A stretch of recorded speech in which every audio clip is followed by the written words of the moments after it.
SummerFest 2009 took place shortly after the most notable and sadly one of many guest host phases of Monday Night Raw began. Now, to be fair, WWE is probably what it is today because of celebrity involvement at the original WrestleMania, but the endless cavalcade of blithering famous whatsits that kept showing up on Raw from 2009 to 2012, well, on average they were more Mr. T at WrestleMania 2 than Mr. T at WrestleMania 1. Bob Barker was good, Jeremy Piven less so. The biggest party of the summer had some similarly cornball moments, but it was mostly good fun, with DX riding again, a great IC title match, and a spot-tastic TLC main event. I'm Plumpy from WhatCulture.com, and here are 10 fascinating facts about SummerFest 2009. Number 10, it was the first of 6 to take place in LA. Makes sense that WWE, amidst their locked-in blitz on Hollywood Academia, would want to have an annual presence in Tinseltown. Since WrestleMania works best as an event that hits up a different city from year to year, SummerFest was the next best choice as an LA tentpole. Amazingly, the 2009 show was only the second SummerFest to emanate from California, following the 2001 edition in San Jose. You'd think something with a summer motif would want to hit up the West Coast shoreline more often, and to make up, WWE would return for the better part of the next decade. Number 9, a Divas title match was scrapped. The pre-show for SummerFest 2009 featured a 15 Diva Interbrand Battle Royal won by Beth Phoenix. Chavo Guerrero was the guest referee for reasons, and he conveniently screwed over 2 babyface divas, Kelly and Eva Therese, so that Hornswoggle could conveniently appear and embarrass him, because 2009 was the year comedy died. While that match pretty much just existed as a throwaway appetizer, earlier plans for the card had an actual Divas Championship match in place. Champion Mickie James was set to defend the title against Gail Kim, although that was scrapped at least a week before the pay-per-view. Number 8, a US title match was scrapped. Seemed like WWE had huge ambitions for SummerFest 2009, given how many matches were once penciled in for the card. In addition to the scrapped Divas title match, Kofi Kingston was in line to defend the US title against Carlito. Dave Meltzer noted in the Wrestling Observer that the match was scheduled but probably wasn't considered for long. Like the Mickie Gale match, Kingston and Carlito's US title match was instead relegated to the Go Home Raw 6 nights before. The match was also notable for Rosa Mendez appearing as Carlito's second, without any explanation whatsoever. 2009.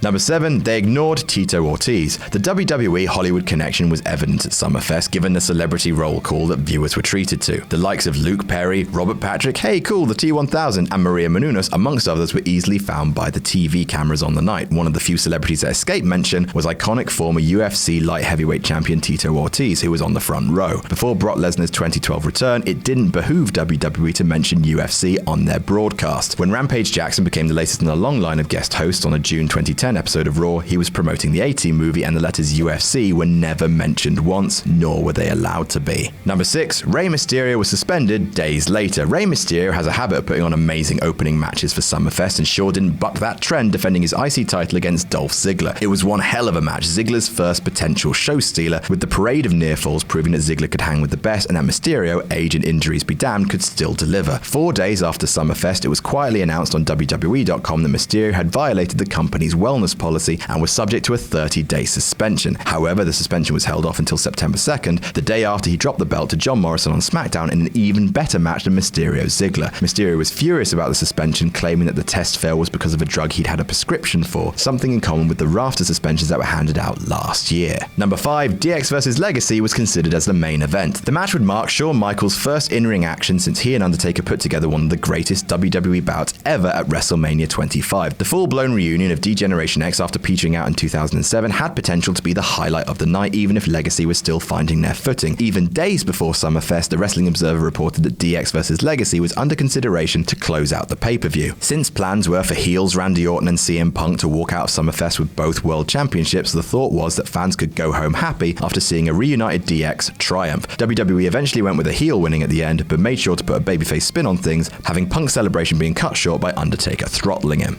Number 4, Jeff Hardy's contract had run out the previous month. Jeff Hardy began to finally realize his potential as a single star in 2007 before winning the WWE Championship for the first time at Armageddon 2008, along with 2 reigns as World Heavyweight Champion in 2009. Hardy, however, was looking to get out of wrestling, at least for a little while. He had a reality show that he was pitching, and he wasn't looking for a long-term deal when his WWE contract expired at the end of July. WWE, however, managed to get Hardy to agree to a 30-day extension that would cover SummerFest and the ensuing SmackDown taping. Number 3, it was was Hardy's last WWE pay-per-view for 7 years. Jeff Hardy left the company after filming a Loser Leaves WWE cage match on SmackDown, putting over new champion CM Punk one more time. The word at the time was that Hardy might only go away for a few months while he charged his batteries, then real life intervened. 17 days after working his last WWE match for an indeterminate amount of time, Hardy was arrested and charged with trafficking in controlled prescription pills as well as possession of anabolic steroids. A search of his home found a high amount of drugs, including Vicodin, somas, steroids, and even residual amounts of cocaine. He would later plead guilty and serve 10 days in jail in 2011. TNA picked up Hardy 4 months later, and Jeff would not resurface in WWE until WrestleMania 33. Number 2, the buy rate was down 20%. Between the rise of illegal streaming sites, the decline in WWE's paying customers, and perhaps the tedious We Love Celebrities era, buy rates across the board were going down for WWE. SummerFest 2009 was explicit proof of that downswing, pulling in a mere 369,000 buys, down almost 23% from the previous year. The last time SummerFest had that bad a one-year decline was from 1995 to 1996, when the number of buys fell exactly 23% as well. UFC 100 the previous month destroyed SummerFest, raking in 1.6 million buys for Lesnar's mauling of Frank Mir. And number 1, SummerFest. If you managed to get this far into the video without writing in the comments, "SummerFest, don't you mean SummerSlam? Uh-oh, eye roll, whoopsie, plumps the clock, last time I was this early, quick, let me think of a joke," then well done for your patience. A few weeks before SummerSlam, Jeremy Piven from Entourage hosted Raw and made a slight snafu. Ari Gold